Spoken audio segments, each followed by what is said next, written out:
ناظرین محترم، دنیا میں ایک ایسا شہر بھی پایا جاتا ہے جہاں کے تمام باشندے ہر وقت ننگے رہتے ہیں۔ جی ہاں، بچے، بوڑھے، عورتیں، لڑکیاں سب ننگے رہتے ہیں۔ یقیناً آپ سوچ رہے ہوں گے کہ میں کسی افریقی ملک کی بات کر رہا ہوں یا پھر کسی جنگلی قبیلے کی جو نئی ترقی یافتہ دنیا سے واقف نہیں ہے، اس لیے آج تک پرانے طریقوں سے زندگی گزارے ہیں اور اس لیے وہ ننگے رہتے ہیں۔ لیکن دوستو، ایسا نہیں ہے۔ یہ لوگ کسی آدیواسی طبقے سے تعلق نہیں رکھتے، یہ افریقہ کے صحراؤں کے باشندے بھی نہیں، یہ بھارت کے ناگا یا جینی سادھو بھی نہیں ہیں، یہ جاہل اور ان پڑھ گنوار طبقے سے تعلق نہیں رکھتے، بلکہ آج کی مہذب دنیا کے باشندے ہیں اور پڑھے لکھے ہیں، نیز امریکہ، یورپ اور آسٹریلیا کے مہذب باشندے ہیں۔ آج ہم آپ کو اس شہر کا نام بھی بتائیں گے اور اس سوچ کے بارے میں کہ وہ ننگے کیوں رہتے ہیں مفید معلومات سے آگاہ کریں گے۔ کائنات ہماری سوچ سے بھی زیادہ پراسرار اور وسیع ہے۔ یہاں کہکشائیں ہیں، ان گنت انجان سورج اور سیارے ہیں۔ اس وسیع کائنات کا چھوٹا سا جز ہماری زمین، جو کہ اپنے اندر کئی کائناتیں لیے پھرتی ہے، ان رازوں پر سے پردہ اٹھائے گا۔ ڈسکور ارتھ ٹی وی۔ ناظرین محترم، آپ سوچ رہے ہوں گے کہ اتنے پڑھے لکھے طبقے سے تعلق رکھنے والے لوگ آخر اتنے بے شرم کام میں کیوں ملوث ہیں؟ یہ نیچرزم کا نظریہ کیا ہے؟ دنیا میں پہلی بار فرانس میں 1778 عیسوی میں اس خیال نے جنم لیا کہ انسان کو فطرت پرست ہونا چاہیے۔ یہ ان انسانوں کی سوچ تھی جو شہری زندگی کی ہلچل سے عاجز آ چکے تھے اور ایک فطری زندگی گزارنا چاہتے تھے۔ ایسے کچھ لوگوں نے ایک فطری ماحول میں جینا شروع کیا۔ وہ پیڑوں، پودوں اور مظاہر فطرت کے ساتھ رہنا پسند کرتے تھے۔ انہی میں کچھ لوگوں نے مزید فطری زندگی گزارنے کے ارادے سے ننگے رہنا شروع کر دیا۔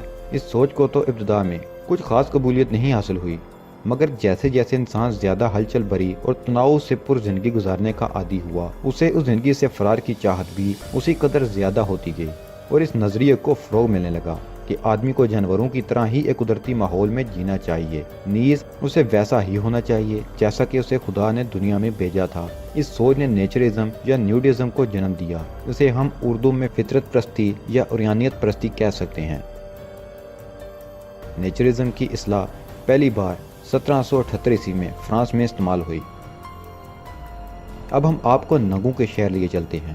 اس شہر کا نام کیپ ڈی ایج ہے، جو فرانس کے ساحلی شہر مونٹ پیلیئر کے قریب واقع ہے۔ دنیا میں اور بھی اس نوع کی جگہیں ہیں، مگر اسے دنیا کا سب سے بڑا ننگوں کا شہر قرار دیا جاتا ہے۔ کیپ ڈی ایج ساحل سمندر پر واقع ہے اور ہر سال گرمیوں میں 50,000 سے زائد سیاح یہاں آتے ہیں، جنہیں اس شہر میں داخل ہونے سے قبل ہی کپڑے اتارنے پڑتے ہیں۔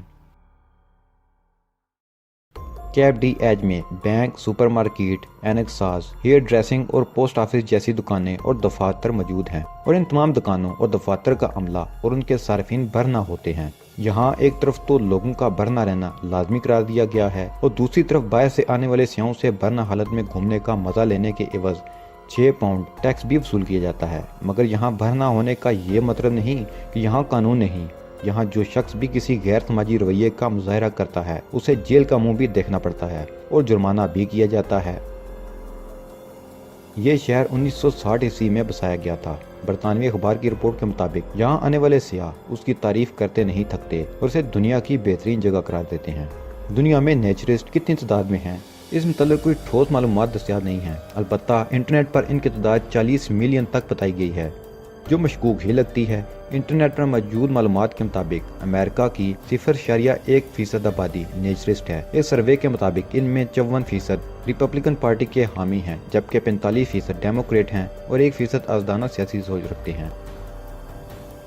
اوریانیت پرستوں میں جاہل اور ان پڑھ لوگ بالکل نہیں ہیں، ان میں بیشتر افراد بہت زیادہ پڑھے لکھے ہیں۔ یہ قانون ساز ہیں، قانون داں ہیں، جج ہیں، پروفیسر ہیں، انجینئر ہیں، سرکاری آفیسر، الیکٹریشین، پلمبر اور ٹرک ڈرائیور بھی ہیں۔